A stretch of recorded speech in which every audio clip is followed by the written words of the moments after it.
Olá!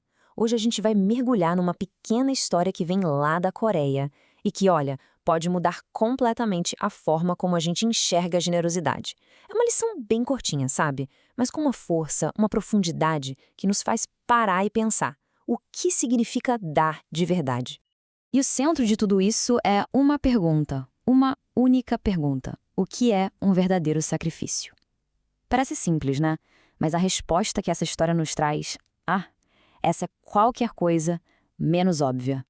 Bom, e tudo começa, como muitas boas histórias, com uma viagem. Só que não é uma viagem qualquer, não. É uma daquelas jornadas que levam a uma descoberta, assim, completamente inesperada, num lugar bem longe daqui. E quem são os nossos viajantes? Temos aqui dois homens, um advogado e um empresário, ambos muito bem-sucedidos.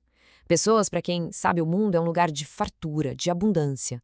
E é com essa mentalidade, essa visão bem confortável da vida, que eles partem para essa jornada. Só que, no meio do caminho, eles se deparam com uma cena. E, nossa, é uma cena que quebra qualquer expectativa. Algo tão diferente que eles simplesmente não conseguem entender o que está acontecendo. Imagina só a cena. Um campo bem verde lá na Coreia. Mas em vez de um boi puxando o arado, quem está lá fazendo toda a força é um rapaz, um filho jovem e forte. E logo atrás o pai dele, guiando o arado, abrindo suco na terra. É uma imagem forte, né? E bem desconcertante. Na hora, a primeira coisa que vem à cabeça é a mais lógica, né? A única explicação que parece fazer sentido, essa família deve ser extremamente pobre, desesperadamente pobre, para precisar trabalhar desse jeito. E o guia deles, que era um pastor da região, confirma o que eles estavam pensando. Ele diz: sim, eles são muito pobres. Mas olha que curioso, essa resposta, em vez de fechar a questão, só deixa tudo mais misterioso. Porque a pobreza, naquele caso, era só o começo da história.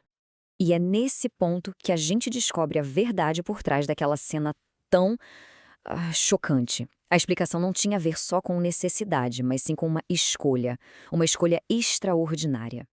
A história é a seguinte: aquela família queria muito, de coração, ajudar na construção de um novo templo na comunidade deles. E para conseguir fazer isso, eles tomaram uma decisão, uma decisão radical. Eles venderam o bem mais precioso que tinham, o único boi da família. Pegaram todo o dinheiro da venda e doaram para a igreja. E a consequência disso? Bom, a consequência é que naquela primavera eles mesmos teriam que puxar o arado. Quando os viajantes ouvem isso, a história muda de figura. Deixa de ser sobre a dureza do trabalho no campo e se transforma numa lição. Uma lição poderosa sobre o que é doar de verdade. E os dois homens, eles ficam, assim, de queixo caído. Para eles, aquilo era o exemplo perfeito de sacrifício. Quer dizer, abrir mão da sua única forma de sustento por uma causa maior era isso. Só que aí vem o pastor e corrige o pensamento deles com uma frase que vira tudo de cabeça para baixo. Ele explica que a família não enxergava aquilo como um sacrifício. Muito pelo contrário, eles se sentiam privilegiados. Isso mesmo, privilegiados por terem um boi para poder vender e oferecer.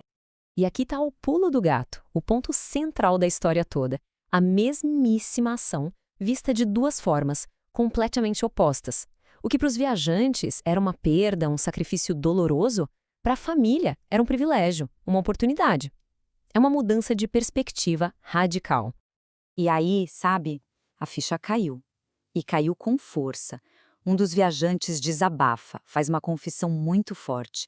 Ele diz: "Eu sempre ofereci o que sobrava."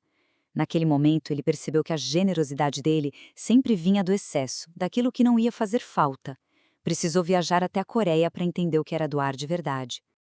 E essa lição tão pessoal que ele aprendeu, na verdade, ecoa um princípio muito mais antigo, um princípio profundo sobre o valor daquilo que a gente oferece.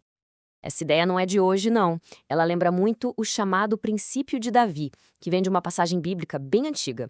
A história conta que o rei Davi se recusou a fazer uma oferta que não tivesse custado nada a ele. Para ele, o valor de verdade de uma oferenda estava diretamente ligado ao custo pessoal que ela representava. E com isso, a gente volta para a nossa pergunta lá do começo, mas agora com um outro olhar. Depois de ouvir essa história, a questão fica ainda mais profunda. O que é que faz uma oferta ser realmente valiosa? É o valor em dinheiro ou é o custo que ela tem para quem oferece? Fica aí a reflexão.